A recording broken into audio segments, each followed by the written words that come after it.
Neprekinnost poslovanja postaja nuja za številne organizacije in podjetja, ki morajo poskrbeti, da njihovi poslovni procesi delujejo tudi takrat, ko pride do izrednih razmer, zaustavitev oziroma se pojavijo incidenti na področju nedelovanja informacijskega sistema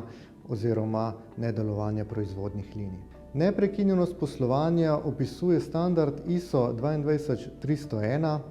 ki opredeljuje, kakšne so zahteve, ki jih morajo te organizacije upoštevati, kako pripraviti načrte za reševanje v primeru izrednih razmer, kako komunicirati interno in z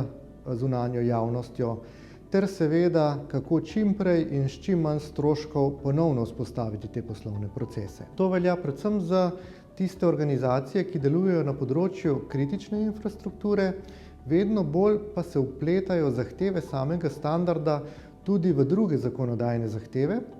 in morajo te zahteve upoštevati tako majhna, srednja kot velika podjetja. Več informacij o tem, na kakšen način vzpostaviti zahteve neprekinjenega poslovanja v vaše okolje, kako zagotoviti, da bodo ukrepi neprekinjenega poslovanja delovali in da bo komunikacija med vsemi deležniki v primeru izrednih razmer primerna, pa zveste na delavnici oziroma tečaju za notranjega presojevalca, ki ga prirejajo na ESIK-u Ljubljana.